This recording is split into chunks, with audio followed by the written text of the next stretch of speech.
Salam everyone. This is Quran Contradictions Debunked, Episode 6. Is the Quran fully detailed? If so, then who is the servant of 17.1?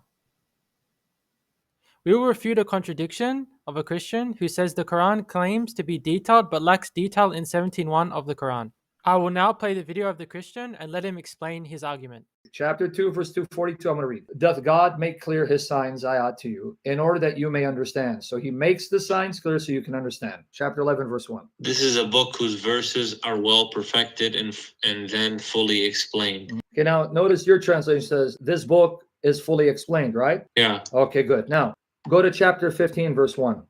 15:1. It's a clear Quran. So the Quran is clear, right? Nothing unclear about it, right? Yeah. Okay, now go to chapter 6, verse 55 of the Quran. This is how we make our signs clear. The signs, you can look at the word. That's the word ayat. That's what you call the verses of the Quran, because each verse is supposedly a sign from Allah. It's a miracle. So we explain the ayat in detail, clear. Now, a few more. Go to chapter 6, verse 97 to 98. We have already made the signs clear for people who know. And he is the one who originated you all from a single soul, then assigned you a place to live and another to be laid to rest. We have already made the signs clear for people who comprehend. Okay, so you see, clear. We made it clear. So there's no confusion, no ambiguity, so that you can comprehend. Clear, detailed. Now, go to chapter 6, 114. Say, O Prophet, should I seek a judge other than Allah while He is the one who has revealed for you the book with the truth perfectly explained? Perfectly explained, right? Okay, so something that's clear, so you can understand, perfectly explained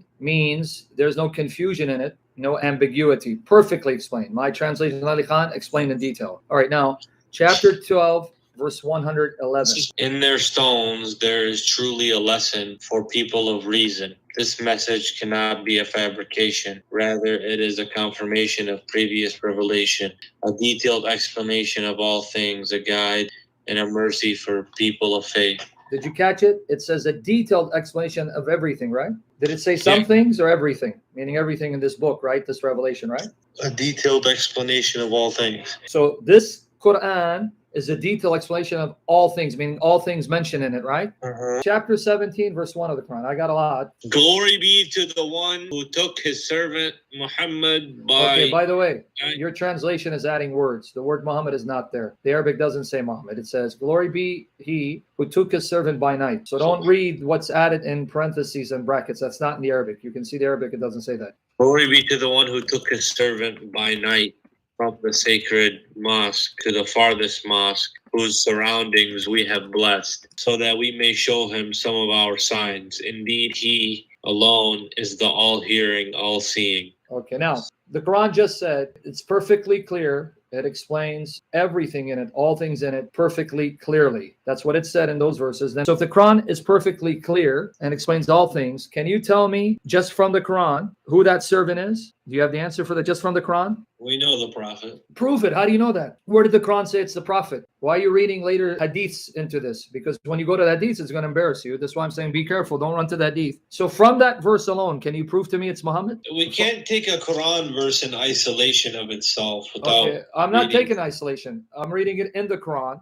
Can you show me anything in your 114 chapters of the Quran that explains it? Because you're the one who told me in the comment section, no hadiths. I have it. Didn't you tell me no hadiths? Yeah. Okay, so I'm now holding you... No, we know it's Muhammad. How do you know that? Where did the Quran tell you it's Muhammad? The name Muhammad only appears 4 times in your entire Quran. Related to the same verse, it says, who took his servant by night from the inviolable mosque to the farthest mosque, Masjid al-Haram, Masjid al-Aqsa. But the Quran told you, it explains all things in this book. It's perfectly clear and perfectly clearly explains the verses. How come it fails to explain this verse for you? And it's less than perfectly clear. No, but you're basically saying that the Quran doesn't explain that, or yes, doesn't exactly. reveal that, and doesn't tell you who the servant is. Maybe it's Moses. How do you know? Because Moses, if you're saying Jerusalem, Moses was in that area. But the Quran mentions the name Muhammad. The name Muhammad only appears 4 times, and it's mentioned in certain isolated places scattered throughout the Quran. So how do you know? So without the hadith, answer those questions, especially when the Quran says it perfectly, clearly explains everything in the book. You can't tell me the servant is Muhammad. It's most likely Moses because he's mentioned right away, and it's dealing with the Bani Israel, the children of Israel.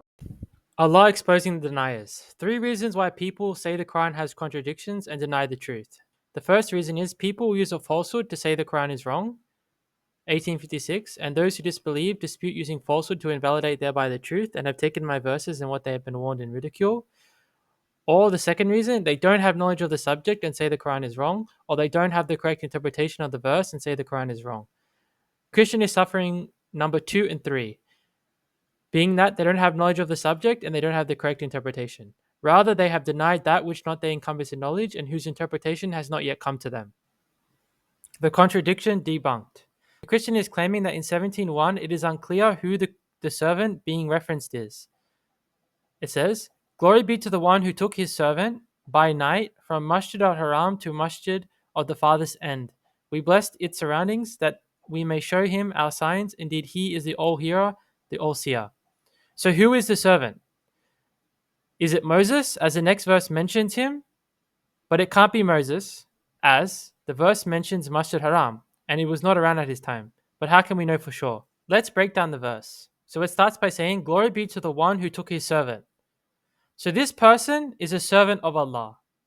The next point is by night. This happened during the night.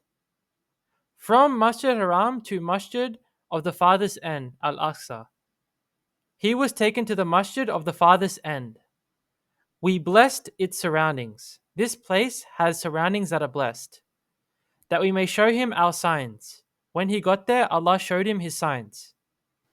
So these are all the key points of 17:1. I want you guys to have a look here and notice that every single point that I've collected here is directly derived from 17:1. The answer. To get the answer of who the servant is, we need to read 53, 2 to 8. 53, 2 to 5. Not has strayed your companion, and not has he been misled, and not he speaks from his desire, not it except a revelation revealed, and has taught him one mighty in power. So who is the companion?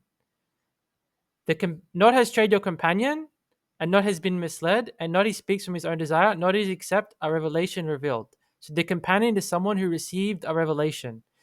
As for those who believe, do good, and have faith in what has been revealed to Muhammad. So we can see from 47:2 that Muhammad mentions him directly, was one of the criteria of the Christian. 47:2 mentions directly that Muhammad is the one who received the revelation. So this is Muhammad, and there's other verses that also indicate it clearly. Who is the one mighty in power, revealing it to him? 297. Say, whoever is an enemy to Jibril, then indeed he brought it down on your heart by the permission of Allah. So this was Jibril who brought the Quran down to Muhammad. So we know that the following verses are about Muhammad and Jibril. Muhammad is the companion, and Jibril is the one revealing to him.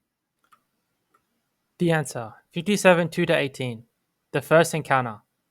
In these verses, Allah is describing Muhammad's first encounter with Angel Gabriel and how he received the Quran. 53:6. And great strength and stood while he was in the horizon the highest. Then he drew near and came down and was a distance of 2 bow lengths or nearer. So he revealed to his servant what he revealed, not lied the heart what it saw. Then will you dispute with him about what he saw. 52 to 18. The second encounter. So this is the second encounter that Muhammad has with Gabriel. This is at a different time. And certainly he saw him a descent another, near the lot tree at the furthest boundary, near it a garden abode. When covered the lot tree, what covers? Not deviated the sight, and not it transgressed. Certainly he saw the signs of his Lord the greatest.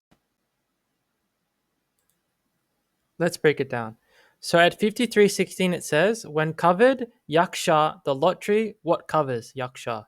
This is actually referring to night. Because Allah says in 92:1, by the night when it covers, yaksha. The way Allah describes night is as a covering. So when Allah says, when covered, yaksha, the lot tree, what covers? Yaksha. The thing that covers is night. So this tells us that it was currently night when all of this was happening. When covered, the lot tree, what covers? So this was at night. This happened near the lot tree. All of this happened at night. So we put here, when covered the lot tree, what covers? Yaksha. And the night when it yaksha, when it covers. So it was nighttime. So now I'm going to prove that 53:13 to 18 is the same event as 17:1. So the 17:1, the key points. I'll start by reading it and then I'll make the connection. So he revealed to his servant what he revealed, and certainly he saw him in descent another, near the lot tree at the furthest boundary. Near it a garden, abode, what when covered, the lot tree what covers, by the night when it covers, so it was nighttime, not deviated the sight and not it transgressed. Certainly he saw the signs of his Lord the greatest. So 17:1 key points. Remember I collected this. The person is a servant of Allah. We know from 53:10 that this was one of Allah's servants. Number 2, this is happening during the night. When covered the lot tree, what covers? By the night when it covers, yaksha. So it was nighttime when this happened. The third point, he was taken from Masjid Haram to the masjid of the farthest end. And this verse says, 53:14 says that he was near the lot tree, which is at the furthest boundary. So I'll show you in Arabic. Muntaha, this word, means the furthest place or point, the end of anything, end or coming to an end. Outside limit or boundary. So the end, the furthest point or place. He was near the lot tree, which is at the furthest boundary. And he was taken to the masjid at the farthest end. You can see the connection. This is a place that's very far. He was taken to the masjid of the farthest end, near the lot tree at the furthest boundary. So you can tell this place is very, very, very far. There's a strong, strong, strong connection. The farthest, the lot tree, is in Masjid al-Aqsa. The masjid of the farthest end is where the lot tree is. Near the lot tree at the furthest boundary, furthest point or place, at the farthest end. The next point. Its surroundings were blessed. So at Masjid al-Aqsa, it had a blessed surroundings. And it says here, near the lot tree at the furthest boundary, near it a garden abode. Surroundings blessed, a garden around it. We know that from the Quran that Allah talks about blessing lands. He means turning it into green garden. So you can see here, Masjid al-Aqsa, which is the furthest end, is a blessed surrounding. Near this place, near the lot tree, at the furthest boundary, is a garden. So you can see that both surroundings are blessed and both surroundings are gardens. The next point, number 5, Allah showed him his signs when this happened. Certainly he saw the signs of his Lord the greatest. You can see he also saw his signs. I'm going to leave it for a couple seconds so you guys can see the connections.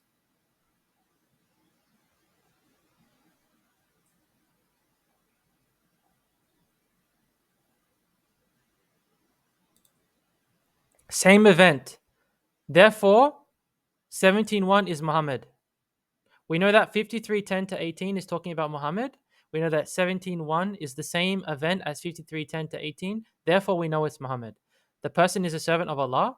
The person is a servant of Allah.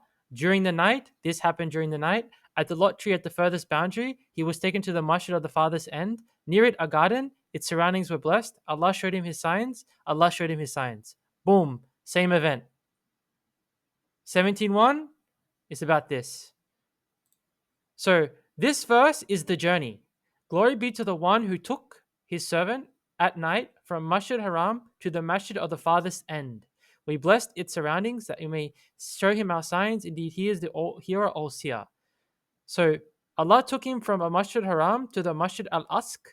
When he was there, that's when he encountered Gabriel.